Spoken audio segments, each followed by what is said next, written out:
Bonjour et bienvenue dans ce flash d'information. La visite du chef de l'État se poursuit dans la région de la Maraoué.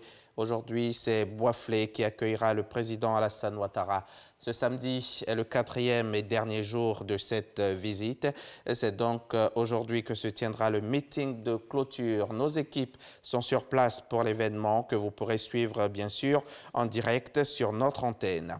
Hier, c'est à Zieunula que le chef de l'État a animé un meeting au cours duquel le président de la République a évoqué la paix et le développement tout en promettant de nombreux investissements dans le département, notamment en matière d'électricité et d'adduction en eau potable.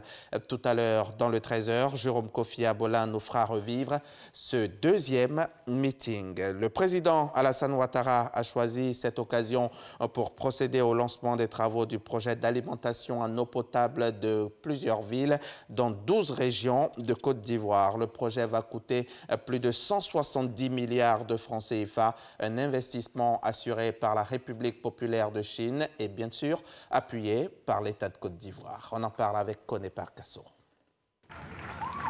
Par ce geste, le président de la République Alassane Ouattara et l'ambassadeur de Chine en Côte d'Ivoire Wang Li lancent les travaux du projet d'alimentation en eau potable de 12 villes des régions de la Maraoué, du Lodibois, du Hambol, du Orodougou, du Haut-Sassandra, des Grands Ponts, du Gontougo, du Boclé, de la Bagoué, du Béré, du Bafing et du Kabadougou. C'est un programme de projet structurant.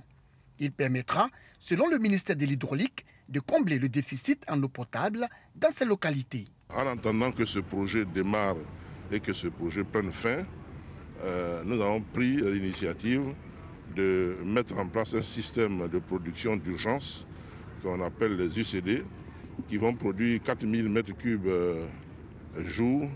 Ça va nous permettre de résorber le déficit sur une période de 3 ans. Ce projet sera financé par une banque de la République populaire de Chine avec l'appui de l'État ivoirien.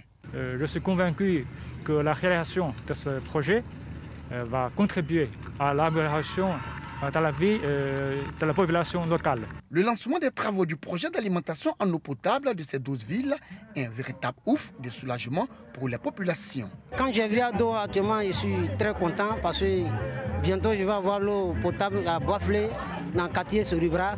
Je rends gloire à Dieu parce qu'à faire d'eau potable, vraiment, si la sécheresse arrive ici, on souffre beaucoup pour l'eau.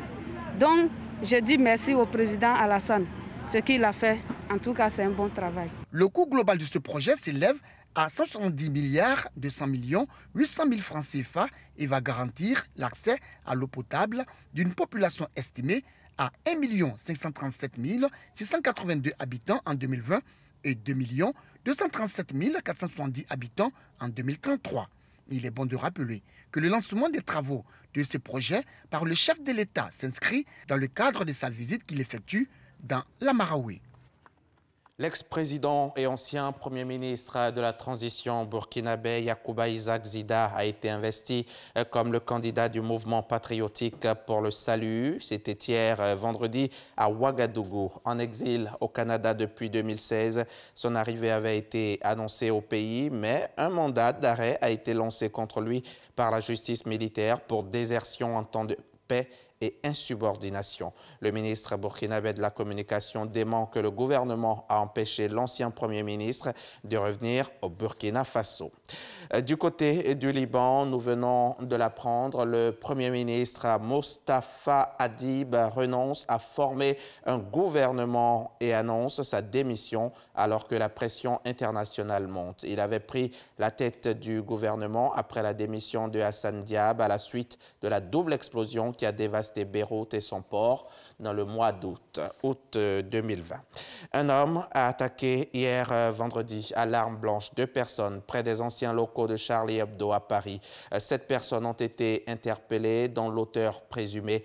Les 2 victimes, un homme et une femme âgés d'une trentaine d'années, sont des salariés d'une agence de presse. Ils prenaient leur pause cigarette quand ils ont été agressés. Cette attaque a eu lieu alors que se déroule le procès des attentats de janvier 2015 et que la rédaction de Charlie Hebdo fait l'objet de nouvelles menaces. Fin de ce flash, merci de l'avoir suivi. Je vous retrouve tout à l'heure à 13h pour le journal.